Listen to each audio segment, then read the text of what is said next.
First of all, hi everyone, and welcome to this webinar by Bridge India, titled India's Rural Economy Post-COVID-19, Opportunities to Reboot and Revitalize. My name is Tara Saigal, and I will be the moderator of this discussion. I am a final year undergraduate student at King's College London, and I'm also currently a research intern at the Observer Research Foundation in New Delhi. Bridge India is a progressive nonprofit think tank dedicated to public policy discourse for the betterment of India. Over the last couple of months, we've held a COVID-19 webinar series that has talked about issues such as combating fake news, realizing the vision of an Atmanirbhar Bharat, talking about India's foreign policy over the last year, and even the migrant worker crisis. The reason we wanted to talk about this topic today is because of the current geopolitical situation in India. As you all may know, because of the pandemic, there's been a mass reverse migration of skilled and unskilled labor from urban centers to rural India. This has led to an increase in rural demand, and as we've seen, tractor sales have gone up and kharif crop output has gone up from last year. All these things point to rural India's untapped potential, which has been more visible than ever now. We wanted to talk about ways to reboot and revitalize the rural economy and utilize this untapped potential. Hopefully, we'll be able to discuss ideas such as how farmers can act as entrepreneurs, how the Mahatma Gandhi National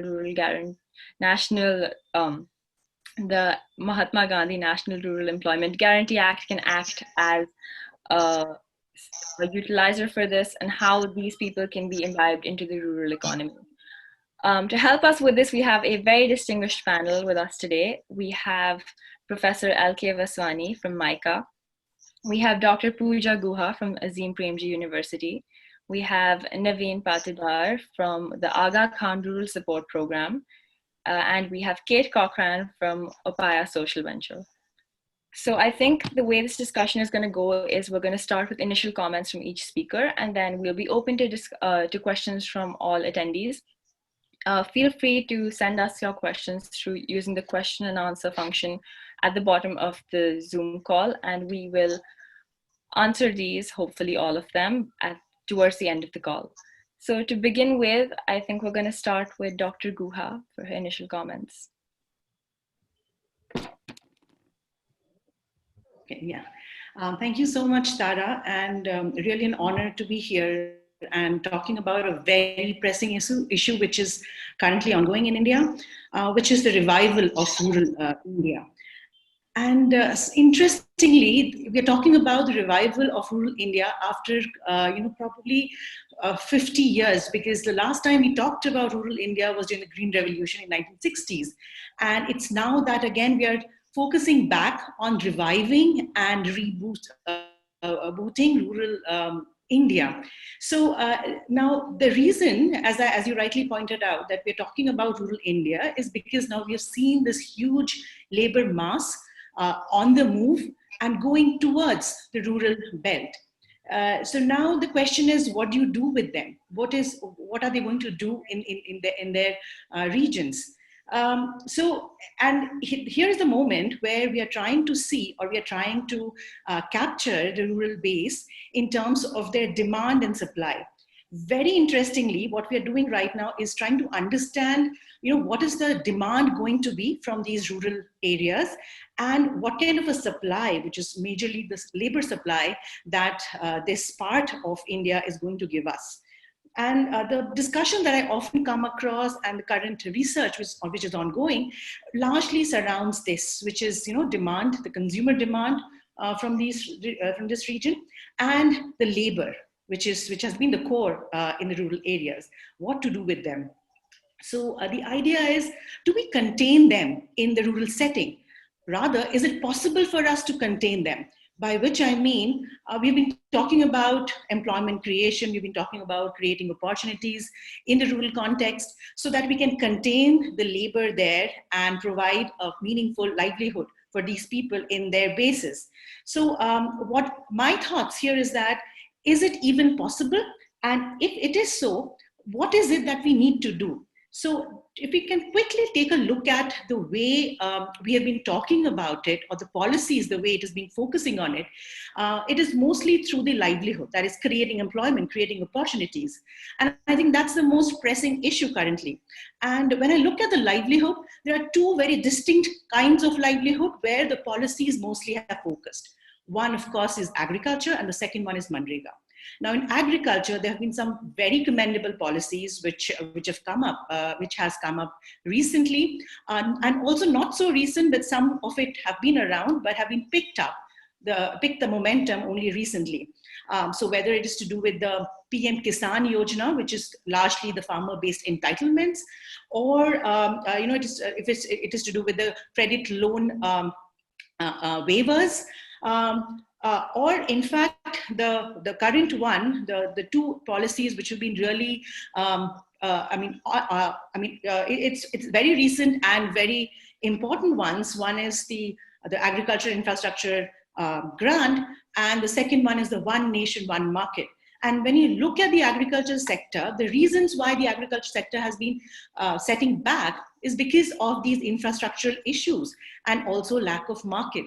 So when these are, if these are addressed, then of course agriculture can be made viable. But will this work? Manrega, again, I'm sure Mr. Naveen would take it up later. But now agriculture and Manrega, are these enough? So that is where my question is, and that's what I would like to talk about and spend a couple of minutes there. And this primarily comes from my own research that I've been doing currently on especially the rural youth. Now, interestingly, while these migrants have come back and we see a great potential in the rural areas in terms of demand and supply, when you actually talk to them and whatever little interviews that I've done, many of these migrants, they are not willing to go back. So they don't want to go back to the urban centers anymore. So what do they do there in the rural areas? Do they get into agriculture? Do they do Manrega work? Now, the problem with agriculture, as I see, is not so much, infrastructure and market is definitely there, but also landholding is a critical issue. So India has 80% of farmers holding less than 2 acres of land. So there's a huge majority of farmers having small land holdings. So agriculture there is not so viable. So these migrants, they don't really have a sense of, they don't really want to get into agriculture for that matter. So then is it a Manrega? Now again, Manrega is unskilled. These migrants have been in an urban setting and they've been doing certain kind of specialized work. Now, can they get into Manrega? Are they willing to get into Manrega? Well, in the first month of lockdown, Manrega demand, it actually went up, indicating that most of the migrants are in fact willing to at least get themselves registered and get a job card under Manrega. But in the following months, we saw a fall in that demand for Manrega jobs. So what is happening? And this is where I feel, that's where we need to ask further questions, that what is it that the people want in terms of the livelihood? So brief survey that I did with one of my students in another organization to do a skill mapping interest of these returned migrants, the kind of skills that they want, the returnees, are something like driving skills, plumbing skills, coloring and painting skills. So when you look at these skills, you realize that even though these migrants have come back from their urban settings, their skill demand continues to be very urbane in notion, which means that they might be saying that we don't want to go back to the urban centers, but the skills that I want, for example, driving, maybe driving a heavy vehicle or maybe a small car, it's more like an urban informal work. So the next very obvious question is that if you don't want to go back to the urban centers, why do you want to learn driving? Why not learn some agricultural technique? So there comes a response where the person says that I don't want to migrate to a big metropolitan city, but I can always migrate to the nearest possible town. So migration is still an option, but the nature of migration is now changing. Now, when we are getting such kind of aspirational aspirations of specifically these youth, that what is it that they want to do, we realize a very critical fact, that is, while we may want to encourage agriculture or boost Manrega work, is there aspiration, is there a need, is there a choice that the returning migrants, especially the younger ones, are making a conscious choice to get into agriculture or get into Manrega, or they have very different urban aspiration. And that is where the catch is. So if we want to revitalize or we want to reboot rural areas, we need to probably have a broader understanding of what these rural youth, especially the youth, I'm focusing on youth because that's how we look at the future. So what is it that the rural youth want? They don't want to go back to the city, but they want the kind of work that they used to do in the city right in their place. How is it possible? So can we broaden the scope of rural India and look beyond the obvious livelihoods of agriculture and unskilled work and start incorporating some of these urban notion of work? And this, I think, is a very, very challenging thing. I myself don't have an answer, but that is where I see a constant struggle between the policies and what actually is demanded by the youth of rural India. So I think that is where I would stop. That's what my opinion is. Yeah, I would like others to speak. Yeah, thank you. Thank you so much, Dr. Guha. That was very informative based on your primary research. I agree with you about how an urban notion is needed in rural India. I think urban development and development in general has largely been restricted to urban cities, and rural India has kind of slipped out of the focus of the government and of policymakers in general. And what's needed is to kind of reshift that focus to rural India and listen to what the youth wants. And I think the best way to do this is to talk about social ventures and how farmers, for example, can act as entrepreneurs and how we can kind of build that social change at the grassroots level, which is, I think, what Kate is also working on at Upaya. So if I can please move on to Kate for her comments. Certainly. And first of all, thank you so much for including me here. I was quite honored to be asked. I'm going to share a few slides just to situate the work that we do.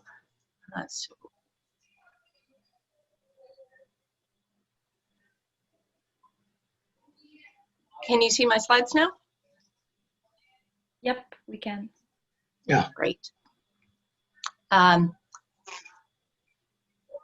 Wonderful. So let me just introduce myself and introduce the work that we are doing at Upaya Social Ventures. We're a US-based nonprofit organization where all of our program work is in India. We have a team in Seattle and in Bangalore, but we work pan-India. And our approach is to help create jobs for the extreme poor by investing in small and growing businesses that can create dignified jobs, livelihoods. We've been talking about farmers as entrepreneurs. Many of our investments are into companies that help to make the supply chain more farmer friendly so that farmers end up with more money in their pockets. We've been operating for 10 years now, and during that time we've invested in 22 companies. And we have a few more investments we'll be announcing actually in the next probably four to 6 weeks. But in addition to our investment activities, we run an accelerator to support early stage companies that generate livelihoods. And really the North Star, our metric, is the number of dignified jobs created. We update this number every quarter with reporting from our portfolio. We're currently standing at 16,735 jobs. As a sign of the times, I want to point out that for the first time since we have been publicly reporting that number fell last quarter, the first quarter with COVID. This is a map that just shows the distribution of our companies. They're not exactly in the normal metros. While we do have some urban investments, we have a concentration in rural areas, particularly in the Northeast. And while I said that our North Star is the number of jobs created, We don't stop at that. We really care about the nature of these jobs, the quality of these jobs. So from the beginning, we have had surveys at our investee companies to learn whether these jobs are genuinely allowing families to earn enough money to move out of poverty, whether they are truly dignified. And you know, our results have been positive.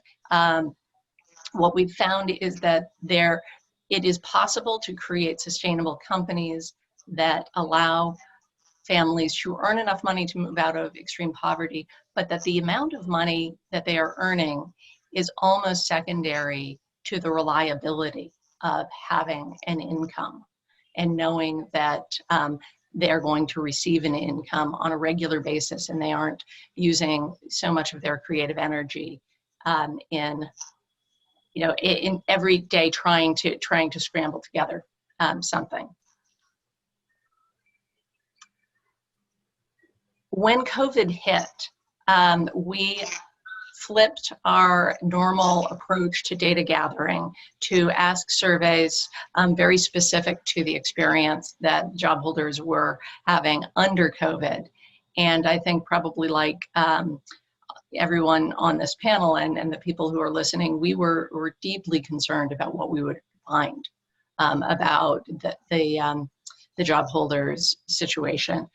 We were quite surprised, quite honestly, to learn that most of the people we surveyed, a few hundred job holders surveyed across 9 companies, were continuing to earn an income. And we knew that the companies themselves were not earning revenue, but they were continuing to pay people. And I want to stay on this for a second because I think it's very relevant to this discussion. There's we're forming a hypothesis about the nature of a relationship with a formal enterprise and its important stability in a crisis compared to being, for example, a micro entrepreneur. And when a crisis hits, you're on your own. So we found not only, were most of them earning an income, they were mostly earning that income from our partner companies. And then I will just sort of wrap up by making this real with a description of a company that we've invested in so that you could see the kind of work we do. We're talking about farmers as entrepreneurs, but this is a rural manufacturing company that we invested in 2013. And at that time, it was incubated in an NGO in Assam. I'm sure you have all seen the biodegradable dinnerware that is made out of arecanut palm leaves. The entrepreneur saw that there was demand and there was growing demand for these products, that the raw material could be sourced from material that was naturally falling from trees. And so he had a business plan that he had been financing literally with a mortgage from his house and debt from his families, but needed help to really get it off the ground. And we came in as an investor in 2013 along with 2 other co-investors. He had grown that company to 4,500 job holders. And that is both central manufacturing factory that he had set up, but he had also set up pods of manufacturing in villages where he brought the equipment into the villages. And he also employed many people sourcing his raw materials. And that's how he had created 4,500 jobs. Once COVID hit, he obviously had to shut down operations immediately.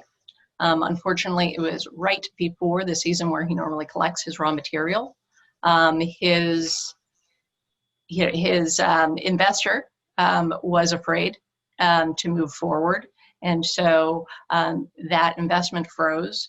But I tell this story because it's emblematic of the entrepreneurs we work with. While his company had serious challenges, his focus was on protecting his job holders. He went on keto and raised $28,000 to do direct cash transfers to his job holders. He went from village to village, gave out approximately about $20 per family. And he is a humanitarian. That is absolutely driving him. He wanted to protect them, make sure that they were able to eat during the lockdown.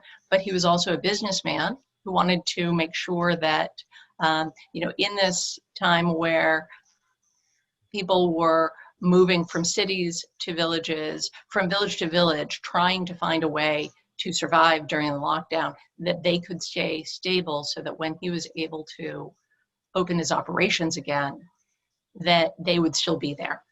And they were. He actually began operations again in mid-May and has been providing product to customers in Australia again. So I leave on that sort of hopeful note that we're seeing businesses open up again, and our focus right now is trying to fight the backslide that we're talking about, that everyone on this call and on this webinar is aware of. By creating more jobs, we're looking for more businesses to invest in. And agricultural businesses are a mainstay for us. So I think I'll stop there. Thank you for letting me share some slides to tell our story, but happy to entertain questions after the other panelists. Thank you, Kate. I think the information you've given us about the work Apaya is doing and the work you're doing is really fruitful and really pertinent to the root of the discussion that we're trying to have today. If I may, can I move on to Mr. Naveen Patidar next? Thanks for providing the opportunity. I represent Aga Khan Rural Support Program, and we work in 3 states of the country, so Gujarat, Madhya Pradesh, and Bihar. And primarily our work is 100% with the rural communities and with very marginalized communities. So I will speak from their perspective that what can be done after this crisis, which has affected most of the vulnerable sections of rural communities. So one of the things that this crisis has brought migrant issues in focus. And most of the villages where we work, a large number of migrants have come back after lockdown was announced. And Narega and direct cash transfers, ration support, these were like immediate support.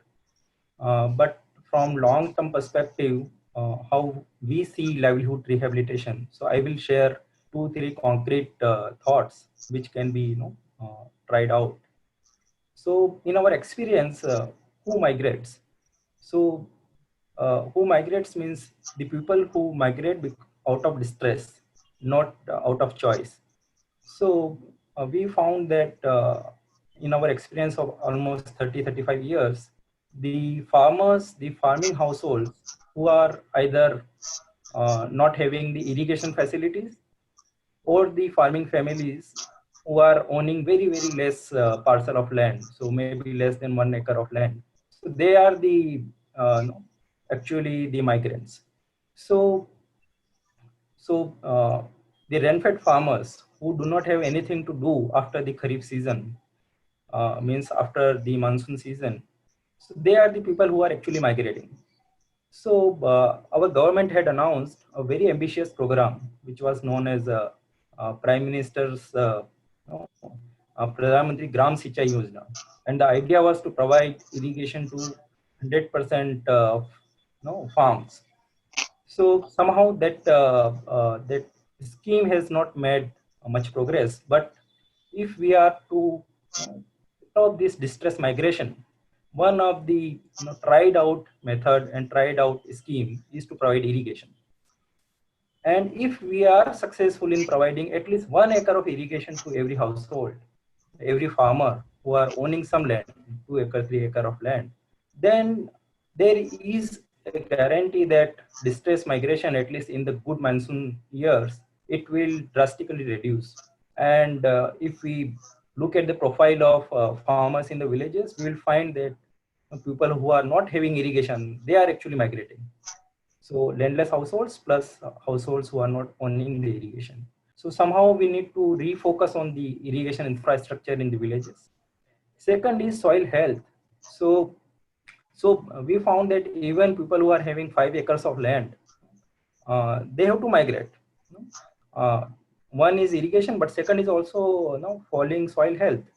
So how do we ensure that we rebuild the soil health in a comprehensive way, so that not only the productivity but the kind of climate issues now we are facing in the villages, we should be preparing for the impending crisis. So not only the COVID one, but the climate crisis will hit very soon. So we should be ready with better soil health in the villages, and there has to be investment around land development. Third is, of course, the storage and processing infrastructure in villages. And as we all know, that government is putting a lot of efforts on farmer producers companies, so FPOs.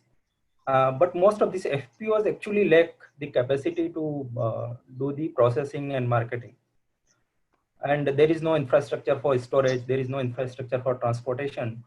So if there is no capital, if there is no capacity, or there are no expert agencies who can handhold these farmers institutions, then probably they will not be able to link themselves with the market. So maybe the third infrastructure we need is building the capacities of FPOs, both institutionally as well as capital and all other things, which will enable farm produce to reach urban areas with good prices.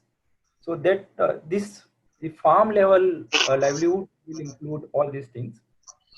Then there are that earlier speaker was also pointing out that there are youth who come back to villages, and they may not like to engage themselves in agriculture or narega, that kind of work, and they may like to try out micro enterprises.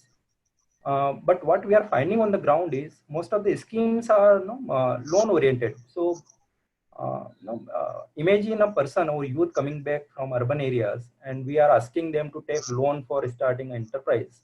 Uh, it is unlikely that that kind of risk will be undertaken by this set of youth.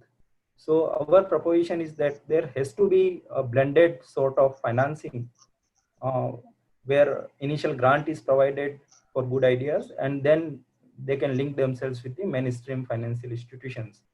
So if some kind of professional support is provided, so what we are thinking is, if at a block level in the country, if we put up a team which can facilitate a rural youth in refining their ideas, refining their products, market linkages, financial linkages, so that initially they are not burdened with repaying the loans. Rather, they focus on the business ideas, and as and when the enterprise progresses, they can shift on the other ways of financing their enterprises. And that will actually create large number of employment in the villages, and large number of youth will try out some sort of enterprise for themselves as well as fellow youth in the villages. The last point, of course, is how we. So whatever I was saying about infrastructure, whether irrigation infrastructure or land infrastructure or warehousing. So Narega is the best possible fund which is available. So suppose 1 lakh crore every year government invest in NREGA, and rather than spending this money just on building roads and all these things which are very much required, but if we refocus Narega funds for livelihood infrastructure, which may include land development, which may include irrigation, which may include livestock infrastructure, shelters, storage, that kind of infrastructure, then it will certainly lead to huge jump in the productivity in the agriculture sector, and that will also provide employment. So we definitely think that NREGA is rural livelihoods infrastructure makes much more sense, because in last 3-4 years or 5 years we found that large amount of NREGA money is going to sanitation, or roads or Anganwadi buildings, that kind of works. So rather than that kind of investment, we can look at NREGA for livelihoods infrastructure. So maybe I stop here and we can take up more questions later on. Thank you. Thank you for that. I think that's a very interesting point actually about moving NREGA funds, because rural infrastructure and development is something that isn't talked about much, and that's something that can really facilitate employment. I agree with you. I also think though that, as though Dr. Pooja said, it's important to kind of make this appealing to the skilled and unskilled laborers who have recently migrated to rural India.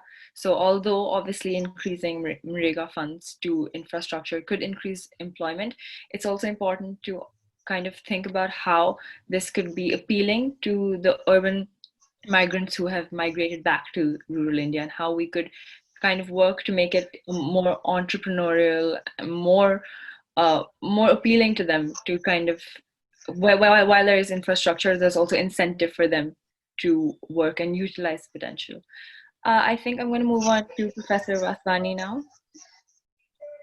Yes. Thank you for joining us. Thank you, Sarah, and thank you, Bridge India, for inviting me to participate.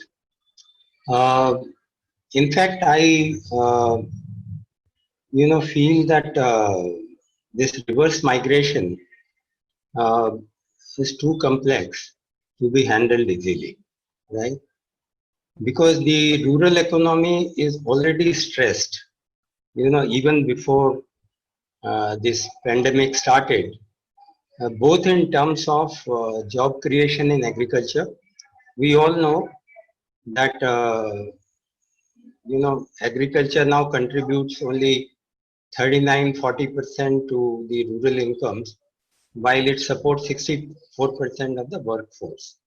And that has been traditionally one of the reasons for low income of wage employment in agriculture. Secondly, if we look at the non-farm sector, which over a period of time has grown in terms of proportion in the rural economy, is also the manufacturing sector, which accounts for about 35%, hardly requires very specialized jobs and high level of skills, and therefore not able to create much of the employment in that sense. The other remaining part, which consists of primarily the small rural enterprises and the trading, they are basically provide employment for their own household. They are actually not able to create employment for a larger population in the rural market. So I think all put together, the job creation was already a stress, both in terms of number and quality in the rural area. And that is why we see the income were very low. Over and above that, we have a reverse migration now. People with different aspirations, as Dr. Pooja was saying, their skill levels are entirely different. Many of their skill levels may not match. Many of them do not have aspirations to work in rural areas. And, our inquiry through our students who are spread throughout the country now at the moment, it is a matter of time before these laborers start migrating back to urban areas. Okay? Only maybe few of them may not like to go back, those who have bad experiences in urban area or during coming back, and already almost 1/3 has already migrated back. That is what the data is suggesting. And yesterday I was reading that from Bihar, every day 4 trains have been started from Bihar to Gujarat, so that laborers can go back and work in the and tradition. And those trains are also proving to be less in number. So I think, but what our problem is that, does that answer the question which you have been trying to raise, that how to handle these people who are already there? So to me, it looks more of a transitory nature in nature. Narega investment have been there from the government. It did good employment to the migrant population in June and July. August, September, it has again fallen down. And I don't think the government can afford in this level of economy, which has shrank by 24%, to invest very heavily in Narega month after month, year after year. So that problem, now the point basically is that on the other hand, when the disposable incomes are not there, the consumption is also getting affected. We all know that FMCG sector has been badly hit. In last year, they had the lowest increase in consumption in the rural market, actually around only 7%, which was lowest in last one decade. So I think the problem is that what we need to do to both agriculture and the non-farm sector, so that the job opportunities improve there itself, and those people, whatever segment of population wants to stay back in rural areas, can be given gainful employment. These are the things we do. I don't think our information, what we gather from our student, as I told you, come Deepavali and the festival is over, and there will be these laborers will be moving back to urban areas in large number. But some of them may stay. Maybe guesstimate is around 10 to 20% may not like to go back. And for them, I think the problem is how to create gainful employment for them. Now, I think the profitability, as we all know, from agriculture is low because of our low productivity. The biggest problem in rural area today is the farmers do not have price access. The government announces higher MSP, but the farmer is not able to get that price. So his profitability is adversely affected. Now, I think if anything, as Mr. Patidar was saying, like BPOs and government is trying to promote, the FPOs, Farmers Producers Organization. Actually, if they all at all able to contribute, I think they should contribute to the marketing access as well as the price access to the farmer, and that itself will improve the situation and will be able to bring potential improvement in the kind of employment which we have in agriculture. The other point is that what we can do in the non-farm sector. In fact, non-farm sector, I wrote a paper long before, around 2005, on rural marketing in development paradigm. It does talk about marketing of rural produce as well as marketing of FMCG. So, that is what the development paradigm actually requires. Now we have number of entrepreneurs and startup companies who are actually trying to link farmers to the market. I think they are the one who are going to contribute in future that how the agriculture marketing takes place, and the farmer is not only provided market access, but farmer is also provided price access. These startups are going to set the trend which will actually improve the marketing performance. Now I will just give you two illustrations of the non-farm sector. I work with an organization called GoCop. I don't know whether you heard or not.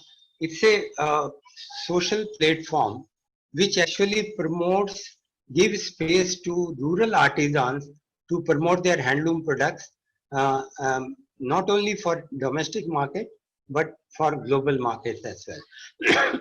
It has been a very successful organization.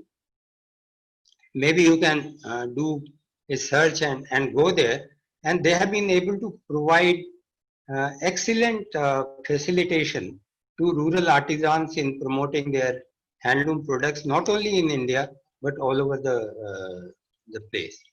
Okay, then I think the question is blocking my way. Okay, the other one is, the example of which we can now quote is Khadi and Village Industries Commission. Khadi was nowhere in the picture, 2-3 years before. But of late, now Khadi has been promoted professionally through marketing. Even the private sector like Arvind Mills and, Birla, they all have been involved. And so now Khadi is becoming a fashion trend.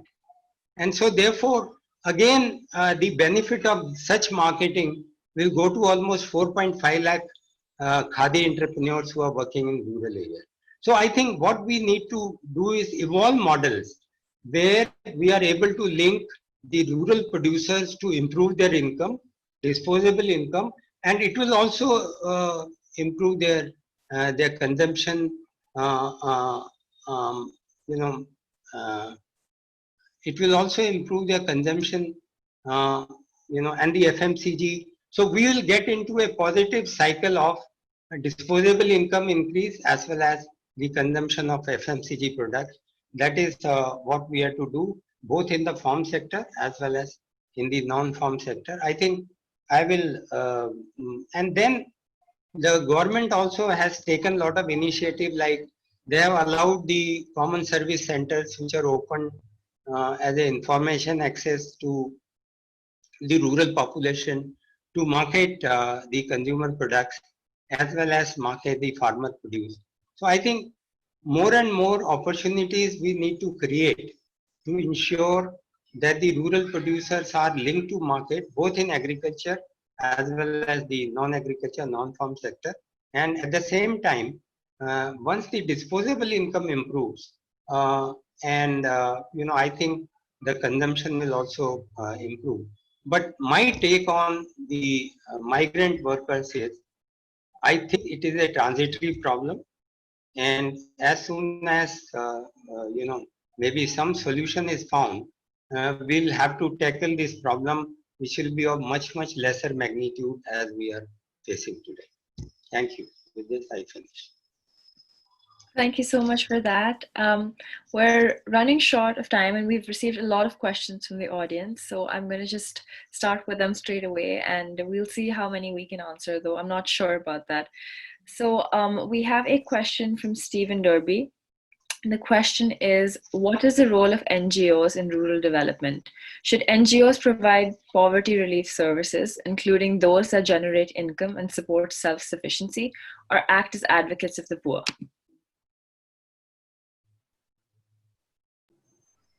I think this is an open-ended question, so whoever wants to answer it, I think we could start with possibly Dr. Guha or Kate, considering this is something that you both spoke about, the nonprofits and their involvement in the rural economy. Sure, I'm happy to start, and then Dr. Guha perhaps can add in. I think it's the question poses this as a binary, and I think that there's no reason that NGOs can't be involved in both. I think that where NGOs work best is in providing services that the market can't deliver. My own NGO works in a place where we feel like we catalyze the market and then we let the market take over from there. But there's no reason that NGOs shouldn't also be advocates.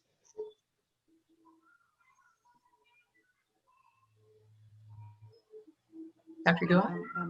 Sorry, Tara, I had a poor connection, but did you expect me to speak as well? It's up to you. I thought that you may want to answer the question. It was about the role of NGOs in rural development. Right. Yeah. So yeah, my quick thought on this is, well, NGOs have a broad-based role. It's not just for poverty relief or for income support, but as Kate mentioned, the idea is to intervene, and but with a sustainability in mind. So at the end of the intervention, the community or whomever you are intervening with should be in a position to take care of themselves, which is self-sustenance. And of course, advocacy is at the prime. And advocacy comes with awareness creation as well. So again, in terms of sustainability, an NGO can play a role of an advocate, but at the same time, they also have to create awareness. So that eventually the community can become their own advocate. So yeah, it's we can't really have one role for an NGO, and we all know there are different kinds of NGOs, and there are different ways of their intervention. Yeah. Thank you so much. We're moving on to another question by an anonymous attendee. This one is for Mr. Naveen Patidar. The question is on your points in the underlying causes for migration, such as poor soil health and irrigation. Are there examples at the state or local government level of things that are going? Do you have any examples of things at the state level or local level that are going well? Examples that we can learn from. So I think there are like combination of things which are working in favor of people. So as I said, like investment in irrigation and land development is ongoing for several decades now, but the pace is very low. So my point was that if we can improve the pace of this infrastructure development, then it may reduce the scale of distress migration. So migration will remain there; it will always be there, but distress migration might reduce. The other schemes which are working well, maybe at much lower level than what they could have been, are like self-help groups, which are designed for providing livelihoods to women. But somehow this scheme is not able to move to the level of livelihood. So most of the women continue to work at savings and credit level. So rather than moving to sustainable livelihoods, which is primary a role of self-help groups for women. So, and I think one good thing which government has done very well is financial inclusion. So now most of the households have the accounts, but now to move them to next level, that how we use this opportunity of financial inclusion to livelihoods is going to be a big challenge. But I think these two three things, like investment in land and water, self-help groups and moving them to livelihoods, and financial inclusion, so all these things will work. And I think more professional support is required, and they are required to be taken to next level, but these are the right path to choose.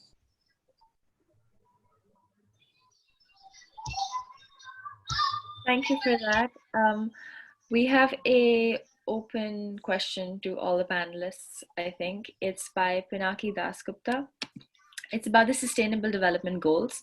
The question is, are the United Nations Sustainable Development Goals relevant to the creation of livelihoods in the rural economy? What should be done for leveraging the power of sustainable solutions for job creations? For example, enhancing investment for green jobs, etc. This is an open-ended question, so whoever wants to answer this can go ahead.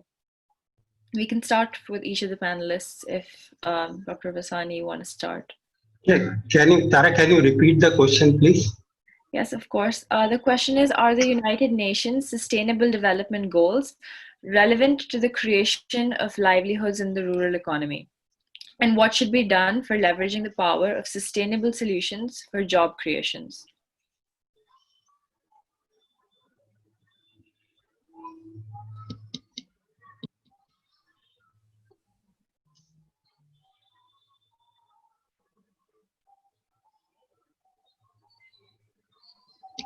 I think what we basically need to do is to improve the marketability of products which are manufactured in rural areas.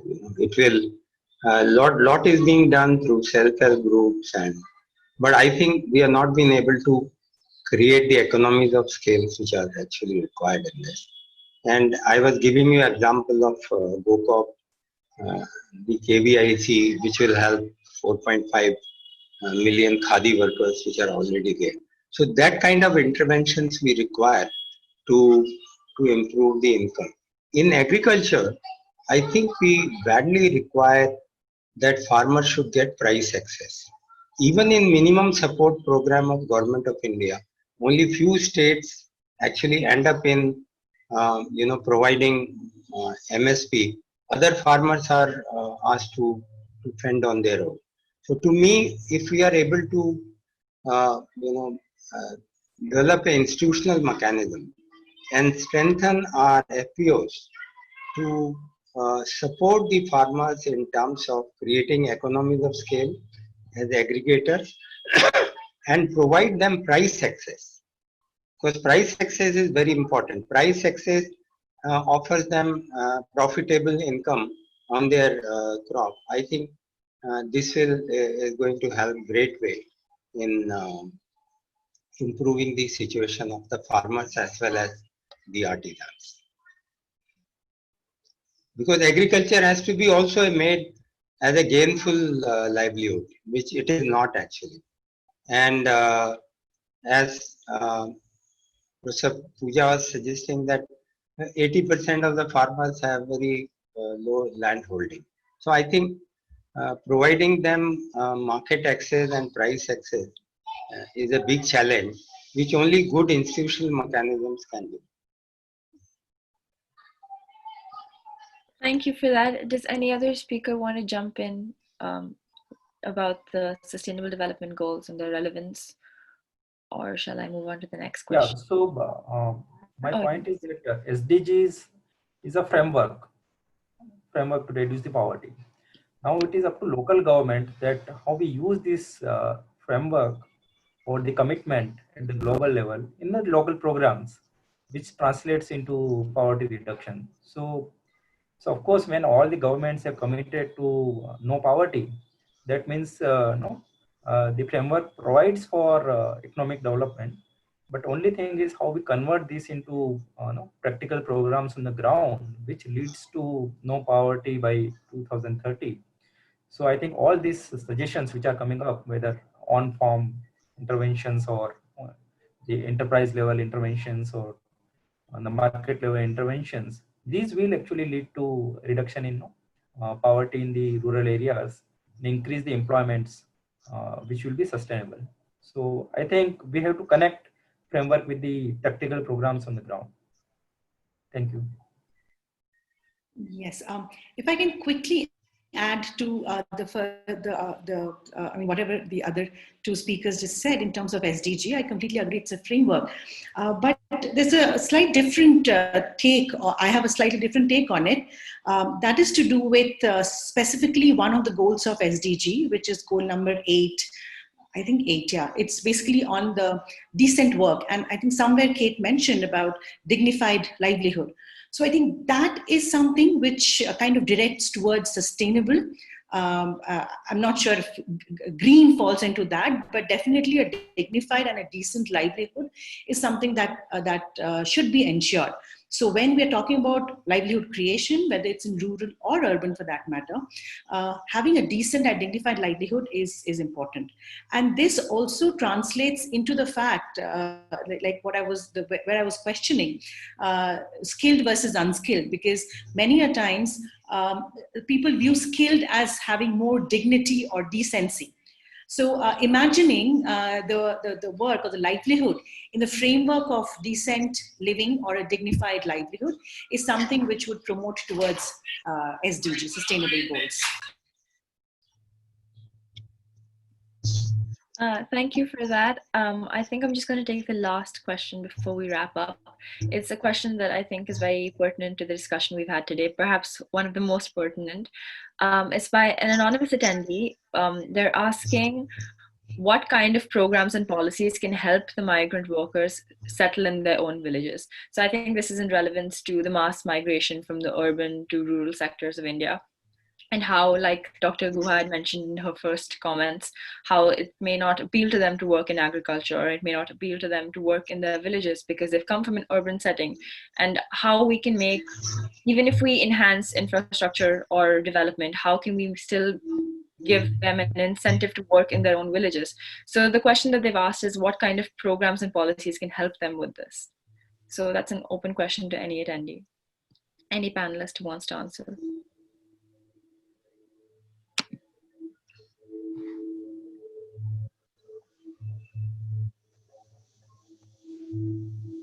Tara, may I? Yeah, sure. So I think only rural or only urban is not the solution. There will always be migration in the economy, uh, and people would like to migrate to urban areas based on the opportunities which are presented in urban areas. We should think about the people who do not want to migrate or who are migrating out of distress. So rather than saying that 100% migration should be stopped, that is not practical and that will not happen actually. So what we can do is we create economic opportunities for people who want to remain in rural areas through various measures which we were talking about, whether it is agriculture related interventions or through enterprise related interventions which are non-farm in nature. But for those who are migrating, we should think about how we make their migration more smooth. It is less painful.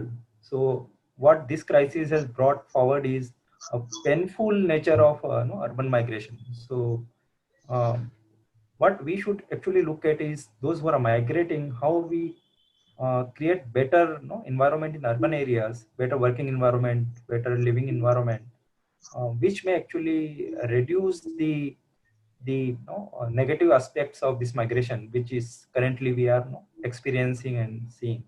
So I think we need to work at both ends, making smooth migration, smooth, improving the quality of life for migrants in the urban areas, plus making opportunities available in the rural areas itself. So both things will work. Thank you.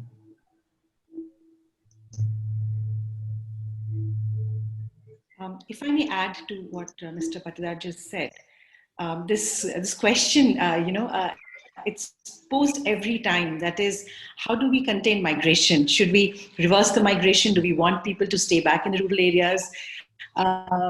And if you actually look at the policies, most of the policies have tried to do that, not really containing them, but trying to create incentives within the rural context.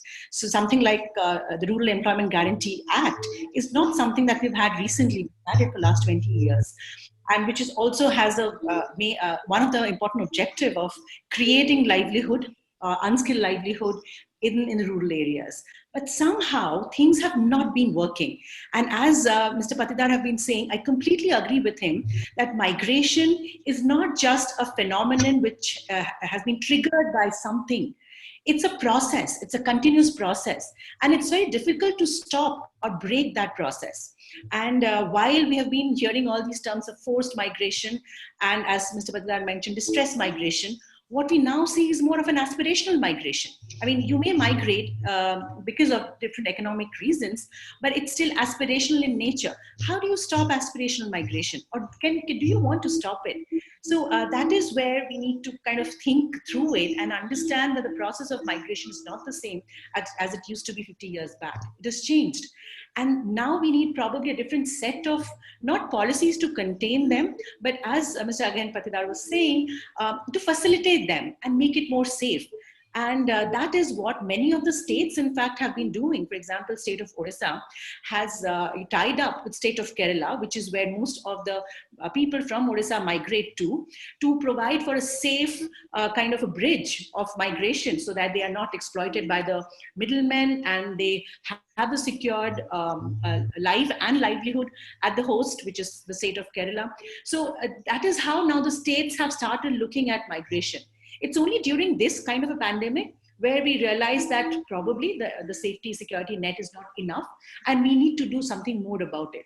Now, when we are talking about migration, one thing is to build enough opportunities in the rural areas, but we cannot ignore the fact that people are going to go back and they would be exposed to similar lack of security nets in the urban areas. So we have to focus on urban areas as well to facilitate and protect these migrants, because it's not something that we can stop.